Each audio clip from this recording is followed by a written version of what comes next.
Legendaries in World of Warcraft have always been one of those things that everyone wants, but not everyone gets. Their acquisition over time has evolved, going back to vanilla where it would require a drop from 2 bosses to start a very short but very expensive questline to obtain Thunder Fury, crafting a big hammer and then gaining a drop from Ragnaros to combine the two to create the Hand of Ragnaros, or even collecting boss drops in Nax and then killing a couple of bosses as part of a quest afterwards to get your hands on Atiesh. Going forward in TBC it changed. Now you would only have a low chance that a legendary weapon would drop from a boss, with glaives coming from Illidan in Black Temple and the magical arrow shooting bow from Kil'jaeden in Sunwell, basically to where we are now and really where we will be in Cataclysm. Pretty cool, decent sized quest chains that require you to collect some stuff in the raid, kill certain bosses in slightly different ways, and in some cases even venture out of the raid to complete tasks. While Valanir during Ulduar was nothing special, Shadowmourne definitely set a new standard to what a legendary questline looks like, and in Cataclysm you can expect exactly that. In the future, when it's a bit closer to it being relevant, I will put out a video for both the new legendaries in Cata in terms of how you actually get them, but for today I just want us to have a look at them, see what you can expect from them, and possibly when you see them it might even change your mind on what you're going to main in Cataclysm, because you finally want the chance to get your hands on an orange item. Real quick before we dive into the first weapon, if you haven't already pre-ordered your Rested XP guide for Cataclysm, click the link in the description or the pinned comment. It is an affiliate link, so any guides bought on there using my link go towards supporting the channel. And remember, any existing guides you use now for Kalimdor and Eastern Kingdoms won't work because the entire world has changed.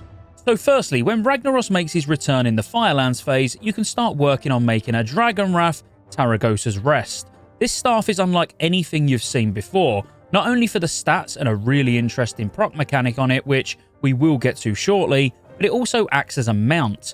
Transforming into Tarragosa's visage looks absolutely epic and just a real nice added benefit to something that is already completely bonkers. Doing the questline is very similar to Shadowmourne in terms of collecting things in the Firelands raid, doing some really cool lore-related quests back in Northrend around Kol Dara and even the Nexus, and it even progressively gets better on its way to being legendary. Much like Shadow's Edge, which then became Shadowmourne, instead with Dragon Wrath you get 3 stages of the staff, with the 3rd stage being the legendary version. There's even a cool mini-boss inside the raid with some unique mechanics that you wouldn't ordinarily kill in an area of the raid you wouldn't ordinarily visit.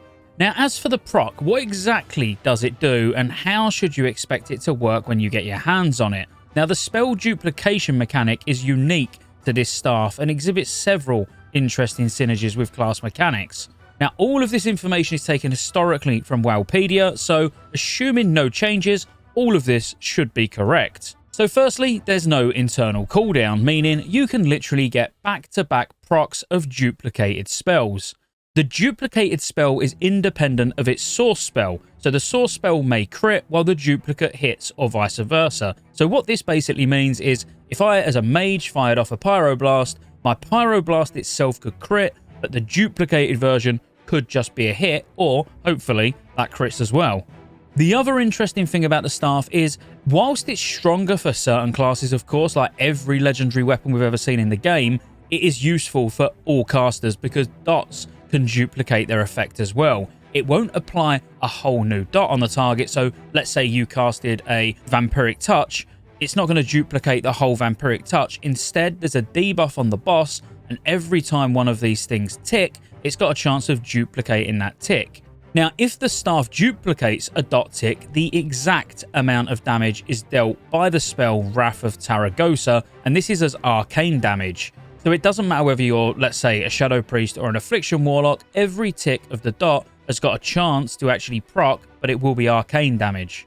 But dots are unable to critically hit, or was at least. Duplicated spells behave as if you did cast them, so they're subject to the same talents, buffs, debuffs and other cooldowns, and they can also trigger other procs as well, except the spell duplication from the staff itself, meaning you couldn't cast a Pyroblast and then that would proc and do a free Pyroblast, and then that Pyroblast could potentially proc the staff again. That cannot happen. Only one spell per proc from the staff can't proc off the staff I hope that makes sense. But what I mean by buffs and debuffs and affected by talents is, let's say as an arcane mage and you use an arcane blast, this will actually apply 2 stacks. Whereas ordinarily you would only get 1 stack. Or as a fire mage with Master of Elements, you'll find that if you do a crit and the duplicate spell from the staff is also a crit, you will get refunded twice as much mana. The same goes for a Frost Mage, where if you was to use Ice Lance and you had 2 stacks of Fingers of Frost and the Ice Lance procs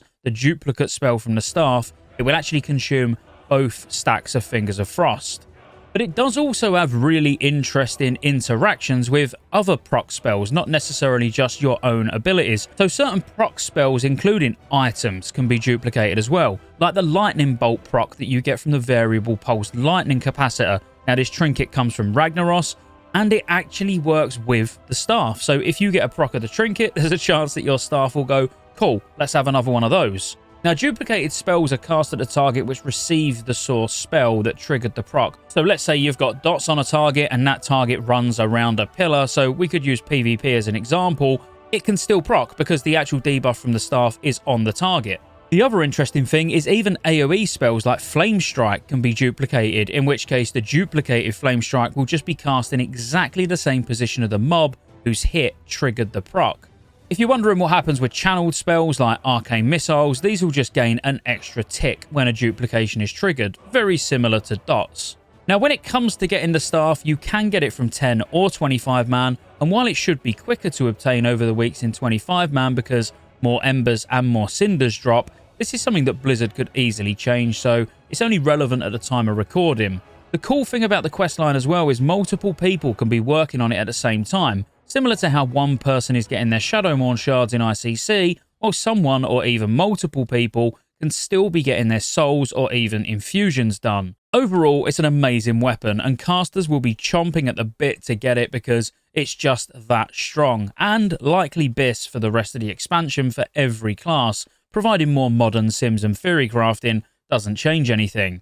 How about you rogues? I'm sure going through the whole of Wrath with no legendaries has ground you down, so your time will come with Dragon Lol. Sorry, I meant Dragon Soul.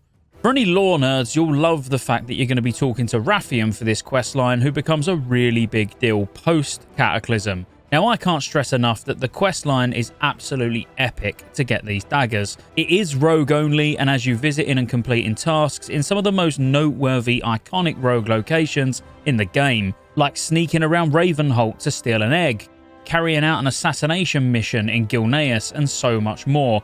I should also mention you even get to go into Karazhan, just because if you've watched me for any length of time, you'll know I'm a bit of a Karazhan fanboy.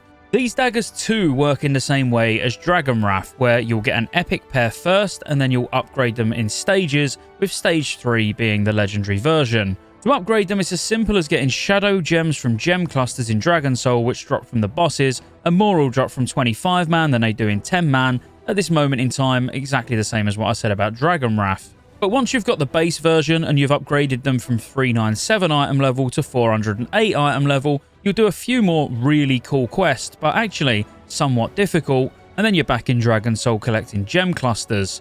Once you've collected enough gem clusters, you'll finally upgrade them to their final form.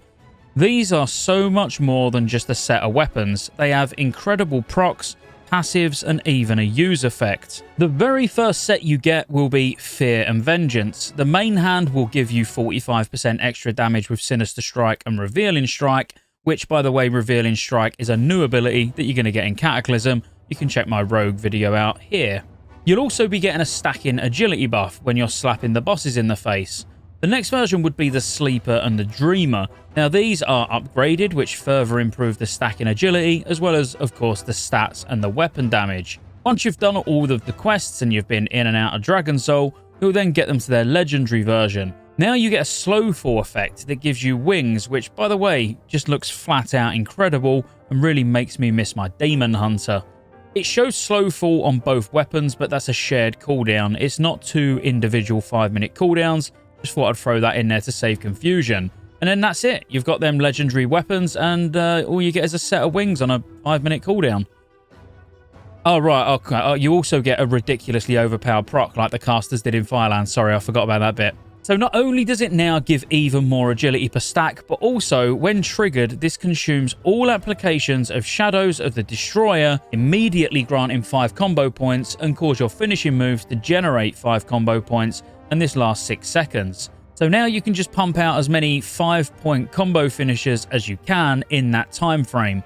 I think it's kind of obvious why these things are absolute beasts. Now, there's no internal cooldown on gaining stacks, and the proc chance actually used to differ between the 3 specs. And the proc chance I'm talking about is to actually gain the stacking agility buff. So originally it looked like Assassination was around a 23% chance on white and yellow melee landing with no ICD. Combat was 9.4% and Subtlety was 28.2%. So certain specs get the agility stacking quicker, but obviously the important bit is when you get 30 plus stacks, because the higher past 30 you are, the higher the chance of proccing the actual Fury buff, which is the proc that you're really chasing, where now 5 combo points and you can keep spamming Eviscerate, for example. It's just absolutely immense. So I think it's kind of safe to say that as rogues in Dragon Soul, you're 100% going to want to get hold of these weapons. And as basically any caster in Firelands, you're going to want to get the staff because, as I said when we was talking about Dragon Wrath,